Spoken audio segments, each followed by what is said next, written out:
E aí, galera, estamos aqui para poder explicar o formato de Arpia, né? Que vai ter o torneio Time Wizard.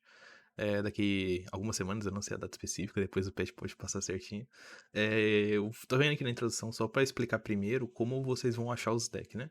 Então, primeiro aqui, ó, na banlist, você pode vir, você pesquisa no Google, banlist Europe, aí você vem, né, pro link aparecer, e aqui você pode escolher qual lista que você quer ver, né? Aí você vem aqui embaixo até achar janeiro de 2014. Aí você clica em Go. Aí aqui, essa é a lista que vai ser a lista que a gente vai usar para esse formato de arpia. Então, se você quiser ver se alguma carta tá aqui na lista ou não, é essa aqui, beleza? E para achar as cartas, você vem digita aqui, ó, Yu-Gi-Oh! Pro Deck, clica no primeiro link, você vem aqui na pesquisa, eita, vem aqui na pesquisa, Advanced Card Search, aí você clica nesse quadradinho aqui, aí você coloca qual data você quer pesquisar as cartas, né? Então você pode colocar qualquer data, tipo assim, sei lá, 01, peraí, de 2000, né? Assim, só pra pegar todas as cartas que já foram feitas no jogo. E a data do último booster, a gente vai usar o Legacy of Valiant, que é dia 24 de janeiro de 2014. Então, o mês é 01. O dia eu vou pôr 27, só pra ter certeza que vai dar tudo aqui, de 2014. Aí aqui vai ter todas as cartas. Aí se você quiser pesquisar, por exemplo, se tinha algum Giarge, que é um dos decks meta, tem aqui, ó. Aí você vai pesquisar as cartas, aí você vai achar todas as cartas que tem no formato e tudo mais. É o jeito mais fácil. Agora eu vou passar pro Pet e ele vai explicar melhor os decks, deck por deck. E aí, galera, o Lucas ficou na dúvida na data, né? Mas vai ser no dia 21 ou 22 de janeiro, né? Então, vai ser o terceiro evento desse mês de janeiro, depois da parada. Então, assim, basicamente, vocês viram lá a enquete, né? Tinha a opção de votar no Necroz, no GOT e no Arpia. Mas esse formato não tem nada a ver com Arpia, entendeu? Popularmente, ele é conhecido como Fire and Water, ou seja, fogo e água, né? Então, por causa do Fire Fist e o Mermail, que eram os dois decks mais populares dentre os Tier 1. Esse era um formato que é caracterizado por ter bastante diversidade nos decks, né? Então, assim, a gente pegou várias listas, por exemplo, do ICS São Paulo, que teve desse formato, e teve repetição de apenas três decks, né? Então, assim, característica principal era essa diversidade. O motivo da gente botar a arpia lá é porque o pessoal mais novo talvez não saiba, o pessoal mais que joga mais tempo já conhece, né? A gente tem aqui em Goiânia o CH, né? Que ele ganhou um YCS nesse formato, né? E ele ganhou usando justamente o Arpia, que não era nem mesmo um Tier 1. E para a gente falar um pouquinho sobre os decks hoje, a gente teve a ideia de convidar esse grande duelista. Fala, Sal. Fala galera, como é que vocês estão? Então, galera, esse formato de 2014, onde eu tive a felicidade, né, de ganhar um YCS, dia muito bom da minha vida, é, ele era um formato onde o jogo ele era bem mais simples, né? Dá pra ver aí, né, no deck. Eu achava um formato muito bacana porque tinha uma quantidade grande de decks, porém não tinha nada absurdo, entendeu? Assim, você não perdia automaticamente se você tivesse pareado contra qualquer outro deck. Geralmente o jogo era bem jogado, entendeu? Duravam vários turnos, né? As partidas não eram decididas em poucos turnos como é o Yu-Gi-Oh! Atual, né? Para você ter uma ideia, esse deck de arpia que eu utilizei no YCS, eu chamava de combo. Né? Hoje a nossa noção de combo ela é completamente diferente, né? Mas antigamente combo é quando você juntava mais de uma carta para você conseguir uma jogada forte, né? Então, por exemplo, os combos desse deck de arpia principal era eu destruir, olha tanto que é simples, eu destruir a Hysteric Stein, né? Que é a mágica contínua que busca 3 cartas no fim do turno, que pro Yu-Gi-Oh! Daquela época era muito forte você adicionar 3 cartas, era uma vantagem muito alta. Hoje em dia, esse deck é irrelevante, né? Mas assim, naquela época, esse tipo de vantagem era bom. Outra jogada que era bacana era eu ativar 2 Reckless Grid, entendeu? Então eu usava muitas cartas de compra, né? Para aquela época, né? Tipo, 3 Upstart, 3 Duality, 2 Card Cardê, 3 Reckless Grid. Então, assim, eu tentava comprar muita carta para me conseguir fazer essas combinações, né, de duas Reckless Grid, ou se não, de campo da arpia destruindo Static Sign. E até porque os monstros de arpia, mesmo para aquela época, eles não eram muito bons, os efeitos deles são bem ruizinhos, então a quantidade de monstros desse deck é bem baixa mesmo para aquela época. É isso, aquela época tinha muito deck bacana, tinha o Geargia, tinha o Firefish, que ele era considerado o melhor deck do jogo naquela época, mas eu achava que o Arpia tinha uma boa match contra o Firefish. E é isso, cara, tive a felicidade de ganhar o torneio. Boa. Então, isso aí é bem maneiro que você falou, né? A parte dos monstros, né? Porque, assim, era um formato que a quantidade de cartas boas era restrita, né? Por exemplo, você vê as armadilhas, né? O pessoal mais novo talvez não saiba, mas o Torrent, a maior parte do jogo, ele só podia um, né? O Warning, né? Desde daquela época. Né? Hoje em dia você já tem 3 Warning. Teve um dia até que a gente tava conversando, o que que o Warning faz mesmo, né? De tanto tempo que não usa o Warning. Caraca. E era Então, tipo a melhor armadilha que podia, era era a o melhor Warden. armadilha, exatamente. Então, assim, por exemplo, nesse seu deck aí tinha Icarus Ataque, né? Então era um deck para tirar vantagem das poucas cartas boas. Por isso que você usava muitas cartas de compra para ficar com um deck é, com a maior porcentagem, né? De você comprar carta boa em relação à carta ruim, né? Você usava os monstros para usar as cartas boas, tipo a Trap, né? Que nasceu tudo. Isso, outra parada interessante nesse formato é que, muito diferentemente do Yu-Gi-Oh! De hoje em dia, as interações com o seu oponente eram feitas a partir de armadilhas, geralmente, né? Pode ver que não tem hand trap, só tem o Maxia no side, que no Maxi, nessa época não era tão relevante do main deck. Pra você ter uma ideia, esse deck de RP, ele não faz tanta especial summon assim. E não é igual o Yu-Gi-Oh! De hoje. Então você interagia com o oponente através das armadilhas. E o Arpia tinha uma vantagenzinha que você conseguia destruir essas armadilhas, às vezes, sem levar elas por conta do campo, né? Então, assim, hoje em dia, praticamente não se usa armadilha, né? Na maioria dos decks. Tirando, assim, o Eldritch, né? Que é um deck bem diferente, ou alguma outra exceção que eu posso estar esquecendo agora, você se defende hoje em dia com hand traps, né? E naquela época não. Então, mais uma parada interessante nisso, nesse deck, é que ele conseguia destruir as interações do cara antes de jogar, né? E hoje em dia a gente tem, por exemplo, Mystical, Ciclone, Twin Twister, Harp's Feathers, Duster, a Lightning Vortex, né? Naquela época era 3 Mystical, né? Então, assim, Isso, você vai ver um monte de carta diferente no jogo por causa disso. Você vai ter deck com Malevolente Catástrofe. Muita gente nova não sabe por que você seta carta depois de bater. por exemplo, no meu site tem um Trapstun, que é tipo assim, uma Royal Decree por um turno. Ela nega o efeito das armadilhas naquele turno. Então, assim, hoje em dia, esse tipo de carta não é viável nem em side deck, praticamente, porque não pega praticamente nada. Exatamente. Então, agora, depois dessa explicação de mais ou menos como é que é o formato, né? Vamos passar um pouquinho nos decks, né? Para que vocês vão ter de opção para usar. O primeiro deck, né, igual o CH falou, é o Firefish, né? Era considerado o melhor ou um dos melhores, né? Tanto que o formato era fogo e água, né? Mas dentro do próprio Firefish você já tinha 3 versões que eram bem populares. Então, assim, tinha mais essa variável, né? Então, dentro do mesmo deck, você podia jogar contra algumas estratégias diferentes, né? Então, isso acontece no Firefish, que tem o 3,5, o 4 Axis e o Bear Control. No Spellbook, que tinha a versão normal e a versão de combo do World of Prophecy, né? Então, assim, dependendo disso, tais cards eram boas, tais cards eram ruins, né? Por exemplo, Max C contra o Firefish normalmente era ruim, mas contra o Firefish Exato. 3,5, que era um deck de combo, ele era bom ou até muito bom, né? Dependendo da situação, né? Porque o primeiro Firefish que a gente tá mostrando, né? Ele já é chamado de 3,5 porque ele tem monstros tanto level 4 quanto 3.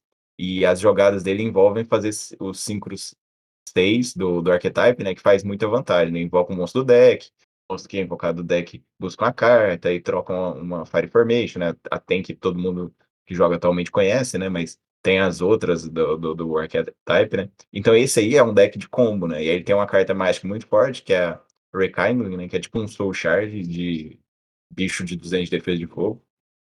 Uhum. Uma coisa que vocês podem ver, o extra deck também dele, ele é um extra deck, as cartas de Engine são bem boas, né? Então você vai ver que tem muita carta de Engine. Então, assim, você olha aí, tem 4, 8, né, cartas de Engines, mais ou menos. Então, assim, isso naquela época era muita coisa, né? A gente tem esse Firefish aí, que ele é o Firefish 4, né? Então, assim, Você tem os monstros level 4, e aí tem o Firefish que não usava nas outras versões, né? Ou usava poucas cópias, que é o Dragon, né? Que ele interagia com armadilhas, porque as armadilhas não eram muito boas. Só que nesse deck, nesse formato, tinha um deck que essas armadilhas faziam uma diferençazinha, que era o Budin. Então, dependendo do meta, tal versão do Firefish era melhor, né? Esse aqui tá até sem o card cardei, mas basicamente era o deck de carta usando as melhores cartas, né, do formato, né? Que tipo, essa Traptrix Marmeleio, né? Eu buscava um Trap Hole. O Bottomless era uma carta muito boa, né? E ele era limitado. Então, tipo assim, você tinha mais cópias do Bottomless, era algo bem relevante, né? Muitos decks Uhum. da Eldside, né? Você usou Eldside, por exemplo, não sei. Usei. É uma É, normal sumo muito boa para aquela época. e tinha o Thunder King Raiou, né? Que era uma carta difícil de matar, né? Você não podia buscar, e ele negava o especial do extra deck, né? Tipo assim, ele nega especial, mas normalmente aqueles que não gera corrente, né? Então assim, é um deck de mais de carta boa, digamos assim, né? Ó, esse é o outro deck que definiu o formato, né? Que é o Mermeio, né? CH, você tem alguma coisa pra falar Eu nessa tenho parte? esse deck, cara, eu acho que ele provavelmente ele era o melhor deck do formato. Só É, porque eu não me lembro muito bem o motivo. Eu imagino que é porque estava no começo do formato e o formato não estava tão maduro. No Y7 2014, esse deck passou meio batido, pelo menos para a galera aqui do Brasil que jogava a nível competitivo. Então, por exemplo, esse deck não estava muito sendo considerado como uma opção. Mas logo em seguida, por exemplo, nos próximos torneios Premier, esse deck já começou a ganhar muito destaque e a gente percebeu que provavelmente ele era a melhor opção ou uma das melhores opções daquela época, entendeu? sim, essa versão mesmo que a gente tá mostrando na tela é uma que ficou bem famosa do Patrick Rouban, né? Que é o cara, meio que o cara do Upstart, né? Aquele que meio que popularizou o Upstart em quase todos os decks. Eu acho que foi ele que popularizou esse Mermeio aí, sabe? Que aí ele turbinava o Rank 4, né? Com a Aqua Spirit lá pra fazer o Totally Awesome? Não. A Mermaid é level 3, que quando morre invoca um bicho do grave. Então, esse era um outro deck que era bem forte, e eu acho que eu concordo também. Eu acho que provavelmente era o melhor deck desse formato aí. Ele era um deck de combo também, né? Você precisava de os monstros Mermail, né? São os monstros que descartam monstros de água para fazer os efeitos, né? E os Uhum. Atlantes são os bichos que faz alguma coisa quando é descartado, né? Enviado pelo custo de um monstro de água. Mas Então, a jogada broke desse Mermeio era o lavar o Valshen, que tá banido, enviando o Tidal, que tá banido também. E esse Tidal, ele voltava e você usava ele com um Pike não, com o Megalo, ou com a tartaruga lá, o Absteu, se não me engano, e fazia o Dracossack ou o Big Eye. Então, assim, era bem forte essa jogada para aquela época. e ainda tinha o próprio XYZ de Mermail, né? Que era uma interação, né? Não era uma coisa normal de se ter. Ah, sim. Então, depois desses dois principais, a gente tem outros Tier 1 que eram bem relevantes nesse formato, né? Um deles era o Spellbook, que é igual eu já falei anteriormente, ele tinha duas versões, né? Essa primeira versão que vocês estão vendo aí é a versão mais controle, né? Então, basicamente, você ficava dando o Spellbook of Fate no oponente, que é a carta que tem três efeitos, né? Um tem a ver com o Spell Trap, não era tão usado, mas os outros era dar Book of Moon num bicho, ou banir uma carta do oponente, né? Esse banimento não dá alvo. Então, assim, se hoje em dia seria banir sem dar alvo uma coisa boa, né? Imagina na época, naquela época as cartas davam alvo. Uhum. Era um grande diferencial, era um deck bem consistente, né? E basicamente a principal carta era o Prophecy, não sei o nome, era o maguinho azul aí, que quando ele normal summon, né, ou virado para cima, você busca um spellbook. Aí você ia buscando esses spellbooks, aí outros spellbooks buscavam mais, aí o campo do spellbook, todo turno você comprava uma carta extra por causa desse campo, né? Reciclava Então, suas mágicas também, o campo. sim. Então, assim, era um deck de fazer vantagem e aí você ganhando dos caras aos poucos, né? Tem até o meme, né? O Maguinho tinha 500 de ataque, pro Spellbook ganhar ele tinha que te bater 16 vezes. Então, essa é a versão mais controle, né? E aí depois tem a versão mais combo, né? Que é essa do World of Prophecy, que era uma carta bem boa também, mas ele era um boizão lá, que quando você invocava ele pelo efeito de um Spellbook ou de um Spellcaster, ele buscava duas Spellbook do Grave de volta pra mão, então assim, isso fazia um efeito, isso já era um efeito bem bom. E se você tivesse mais duas na sua mão, né? Então, se você revelasse quatro com um nome diferente, você ainda destruiu o campo inteiro. Então, assim, era uma carta bem forte quando resolvia, né? Aí, essa versão aí era mais voltada para fazer esse bicho, né? E tanto é que você vai ver que os normal summon, os maguinhos continuam, mas o level 3 muda, né? Porque o level 3 do outro deck, ele tinha mais a ver com buscar a carta. Esse aí tem a ver com invocar o deck, né? Invocar o Word. Aí, esse aí, CH, você jogou até com ele na final, né? Foi contra o Bugin na final. Esse deck ele era muito caro, então ele não era muito acessível aqui no Brasil. E aí a coleção, a última coleção da época, que saiu o Exiton Knight e o 101, eu não me lembro se ele vinha alguma keycard desse deck. Eu acho que vinha o outro level 4, o Yamato, se não me engano. Eu não tenho certeza, mas eu acho que ele O vinha nesse azul. O Yamato era o antigo. é o Mikazushi. Eu acho que ele vinha no mesmo Buster. Então, assim, esse deck aí, só a galera com mais condição financeira que tava usando. Mas ele era um deck muito bom naquela época, né? Tanto é que parece que topou mais de um nesse YCS. Posso Basicamente, estar ele era um deck enganado. de Beast Warrior, né? Ele era um deck de um monstro só, né? Que é o Yamato, né? Então, assim, todos os outros bichos faz efeito quando você tinha um Bujin Beast Warrior, né? E aí ele ficava jogando bichos pro grave, né? O efeito do Yamato é toda end phase, você busca um Bujin, descarta um Bujin. Então você tem Bujin que faz efeito na mão e Bujin que faz efeito no grave. Então, assim, você buscava um Bujin que faz efeito na mão, provavelmente, né? E aí descartava um que faz efeito no grave. Você já tinha um, né? E aí só buscava para descartar, né? E aí com isso você protegia o Yamato, né? A gente tem o Bujin Tartaruga e o Bujin Coelho aí, que eles, um nega alvo, o outro nega destruição. E quando você ia bater no Yamato, né, você tinha um Bujin Crane, que era basicamente um Honest de Bujin, né? Ele dobrava o ataque do Yamato. Então, assim, era um deck que provavelmente você perdia tomando um monstro só, né? Ele ficava lá todo turno e tal. E aí tinha um negócio que você só podia controlar um Yamato. Então, por isso que ficava só um Yamato, né? Aí, assim, Hum, às vezes, depois, com um jogo mais desenvolvido pra ele te matar, ele começava a invocar mais coisas, né? Aí, depois a gente tem o Giardia, né? Esse era um deck bem popular aqui, principalmente aqui em Goiânia, acho que tinha bastante Giardia também. Assim, na época, bastante era tipo umas três, né? Porque não tinha tanta gente jogando assim. é. Mas esse deck, ele era um deck de fazer vantagem, né? Tinha o Jar Jar Armor ali, uma das principais cartas do deck, ele ficava flipando, né? E ele tem uma trap muito boa, que ela foi até restrita na lista depois. Ela invocava dois Jar do deck. Então, basicamente, esse era um deck de ficar fazendo o Jar Gigante X, né? E aí, quando o Jar Gigante X, ele, uma vez por ano, ele busca um monstro, né? E quando ele morre, nesse deck, ele ainda tinha o efeito de nascer um dos Jar level 3, né? Então, assim, era bem complicado de lidar com ele. Tanto que o pessoal usava até umas cartas específicas pro Gearge, né? Que é esse Black Horn of Heaven, que negava essa summon desse Gearge Gigante X aí. Mas era uma carta muito forte, né? 2.300, buscando a carta todo turno. E se você desse alguma armadilha nele, por exemplo, assim, ele tinha esse efeito de você sair do campo, ele renascia um bicho, né? Então, assim, você gastava a carta e o cara ainda continuava com a carta lá. Nessa época ainda a regra de monstros do Extra Deck saindo a regra dos monstros quando eles iam pro Extra Deck, eles ativavam, né? Então, tipo, tinha o Absolute Zero do Hero lá, ele volta pro deck e destruía todos os monstros ainda. Hoje em dia não é assim mais. Esse Jardim X, você dava compulsório nele, ele renascia um bicho do grave ainda. Duas paradinhas desse deck que era maneiro é que ele tinha push muito forte com a armadilha, né? Essa Call of the Hunted aí, você dava na end phase do cara, trazendo, por exemplo, o que flipa lá, o Armor, e aí no seu turno você voltava o Armor para baixo e já virava ele para cima, porque você não.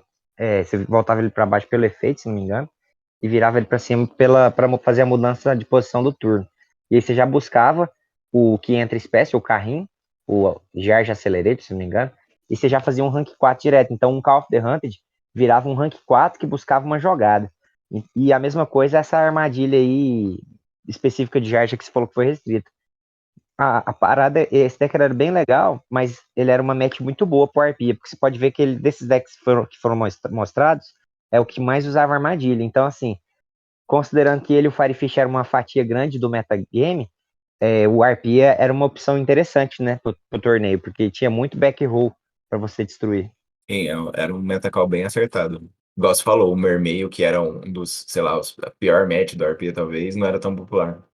Isso. Esse é Então dois. Dois. a gente fechou os Tier 1, né? Então agora a gente vai falar dos Tier 2, né? Que assim, a gente vai falar mais brevemente, mas todos esses decks aí eram decks que podia perder, tranquilo, né? Mas igual o Uhum. Saga falou, você não.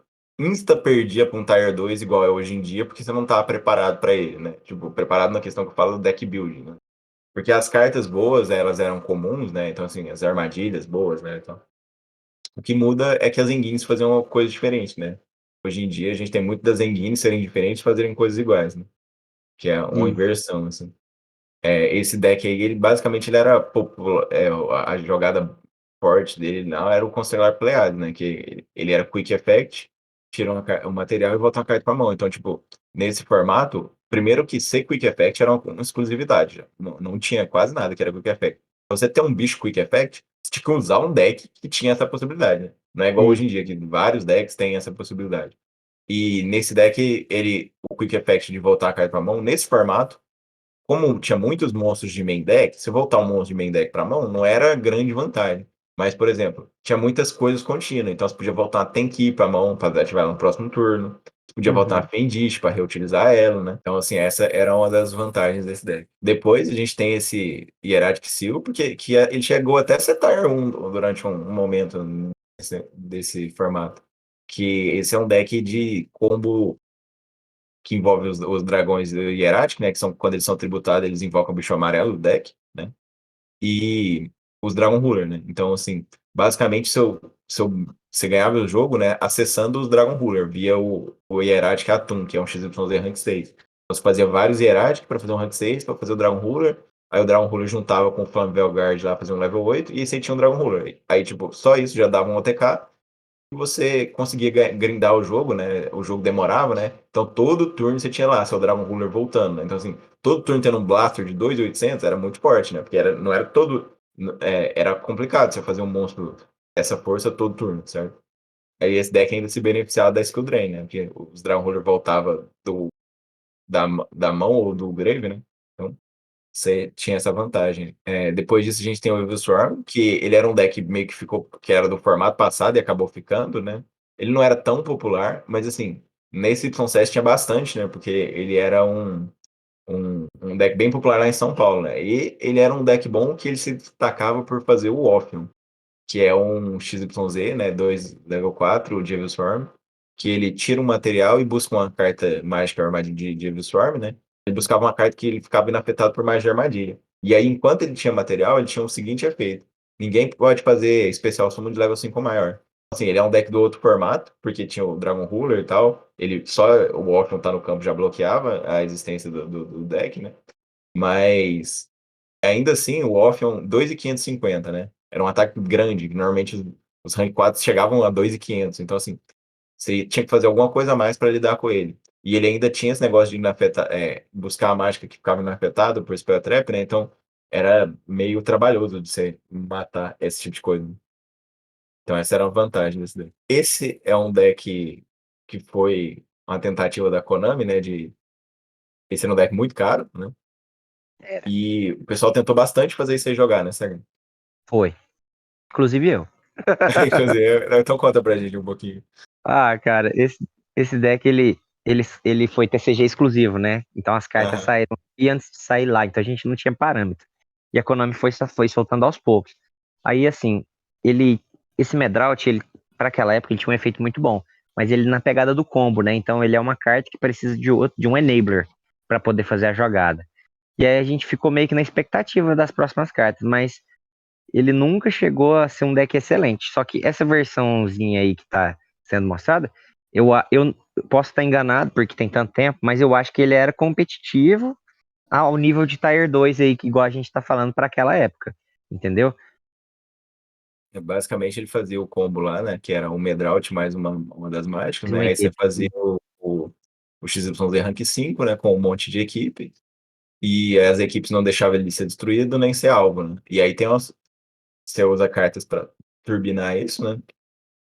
O Upstart, o Reckless, e algumas cartas para se aproveitar, né? Do seu monstro que é difícil de matar, né? Por exemplo, o Kaiser Coliseu, né? Que na época podia ser usado. É tipo o Bujin, vai ficar um bicho muito complicado do cara resolver na mesa e você vai jogar com esse bicho praticamente. Exatamente, né? Depois disso, é um deck que eu vou deixar você falar também, né? Por motivos óbvios.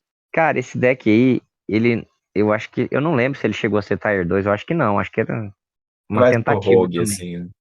mais pro Rogue. Mas eu achava ele bem legal. Assim, ele tinha as características mais ou menos de decks bons daquela época. Então, se você for pensar, ele tem algumas características do Geargia, né? Ele faz ali uns rank 4, ele tem o Feral Imp, que é um rank 4 que busca algum Reptile de level. Acho que não precisa ser level 4 menos, não, mas no deck só usava level 4 menos. É basicamente um deck de fazer rank 4, assim como o Geargia. Só os caminhos que eram diferentes, né? Esse deck ele utilizava muita carta de renascer bicho, né? Ele usava a carta que faz um rank 4 direto, renascendo dois Heraldic Beast usando eles como materiais, entendeu? Então, assim, eu comparo ele com o Geargia, esse deck, só porque o Geargia ele era mais popular. Só que esse deck era mais acessível financeiramente, porque é um deck todo de carta comum, praticamente. Depois disso, vai ser a win streak do CH, né? O hat trick. Porque esse deck é basicamente o deck que você inventou, né? Cara, eu quase fui pro YCS com esse exato deck aí. Esse deck eu inventei e eu jogava, assim, bastante aqui em Goiânia com ele. Mas aí o que acontece? Eu perdi uma ou duas vezes pro Baiano, valeu Baiano, e o Baiano tava de Constelar, e eu achava o Constelar um deck ruim, porém eu achava ele um deck popular. E aí, tipo assim, eu não tava muito confiante, porque apesar de eu achar esse deck maneiro, esse deck ele era um deck de fazer vantagem, né? Naquela época, as cartas não faziam vantagem sozinho, então você criava jogadas para criar vantagem. Por exemplo, eu usava o Call of the Hunted para renascer um bicho que eu compro uma carta, ou para renascer uma Mirmeléu que destrói uma carta do cara, ou para renascer um Ferret, que quando ele sai da mesa destrói uma carta do cara.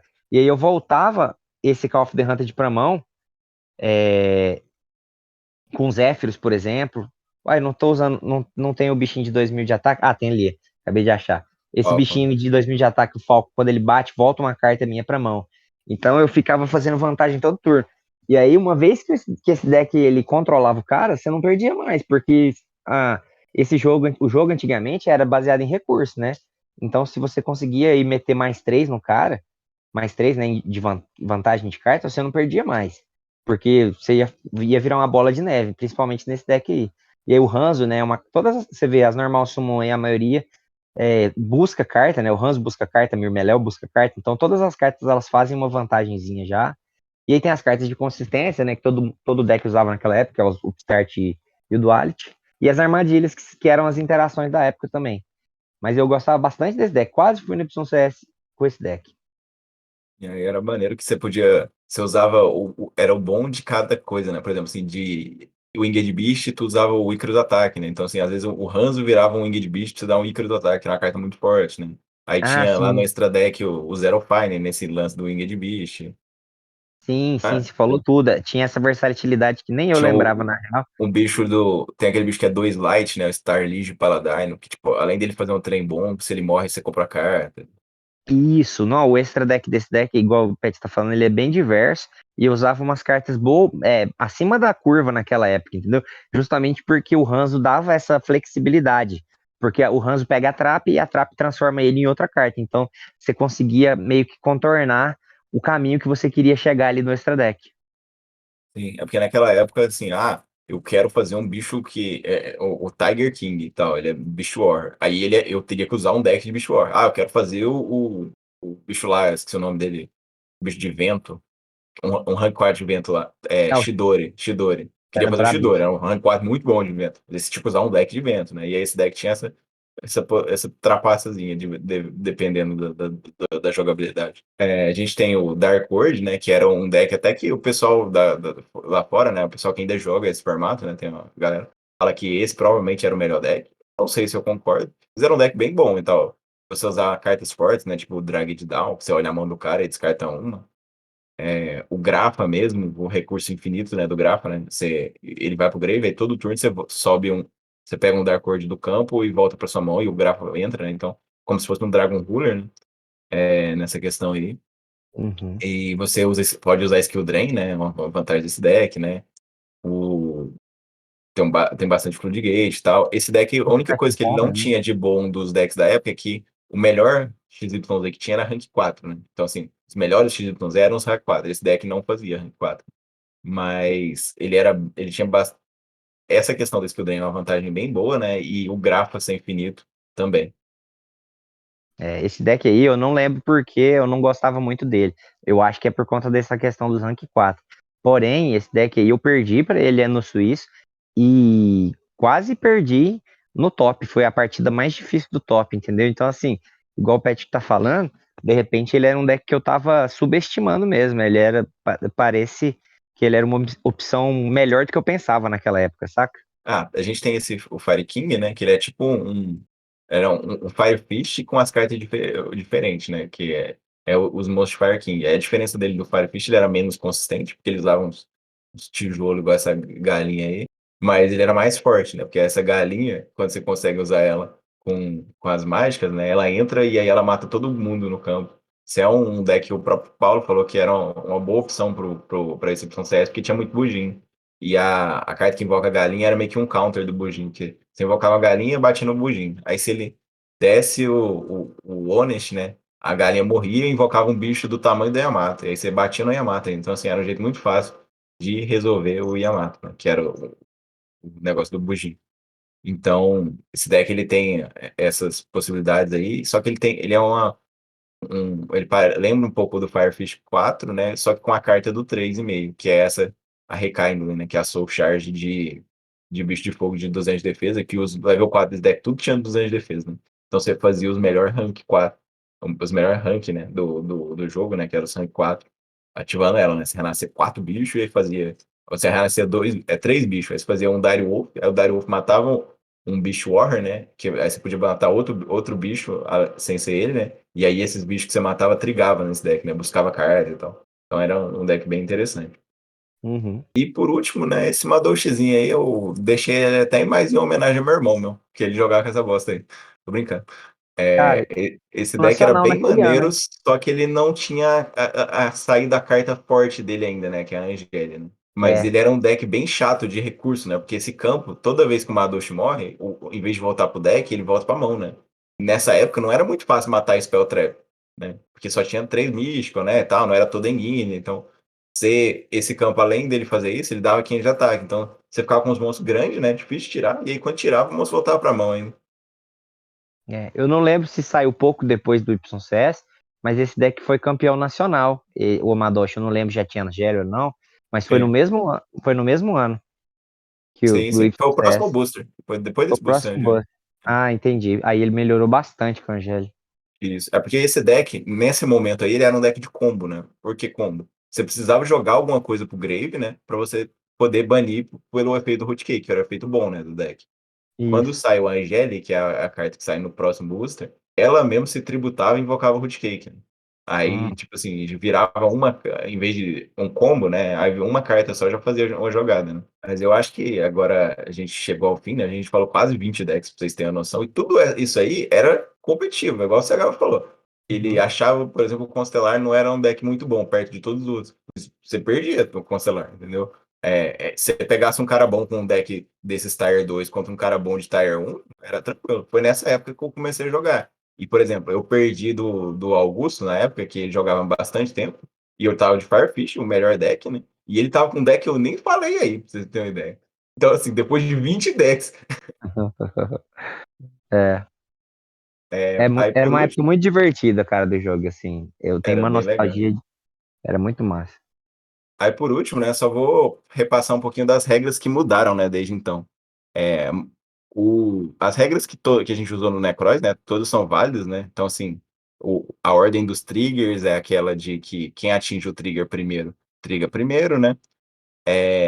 Só que coisas que tem específico nesse formato, as duas mais relevantes que eu vou falar. Talvez tenha mais alguma coisa, a gente escreve por lá. É, campo matava campo. Então, assim, para quem joga hoje em dia pode não saber o que é isso. Mas quando você ativava uma carta de campo, por exemplo, o campo do Madouche, e o cara do outro lado tinha o campo do Spellbook, só podia ficar um campo na mesa. Então você dava um campo e matava o outro campo, certo? Isso aí, por exemplo, contra o Spellbook era um jeito de você matar o campo dele sem ele trigar. Porque o campo do Spellbook, quando morria por jeitos normais, buscava a carta, sabe? E a outra regra é, o primeiro jogador comprava a sexta carta, né? Ele tinha draw phase ele comprava na draw phase do primeiro turno, que é uma coisa que mudou imediatamente após esse formato, né? E Ah, desde então então vencendo assim, né, com não, o não primeiro tinha extra confronto. Monster Zone também. Não tinha extra você zone. Verdade, só tinha 5 zonas lá embaixo. Mas eu acho que a gente resumiu bem, né? Foi bem legal a gente conversar sobre esse deck, né? CH? Dá até vontade de jogar já. Foi. Deu. É verdade, era muito bacana. Então é isso, galera. Espero todo mundo lá no dia 21 ou 22, né? A ser confirmado aí. Falou! É isso. Grande abraço, galera. Foi ótimo.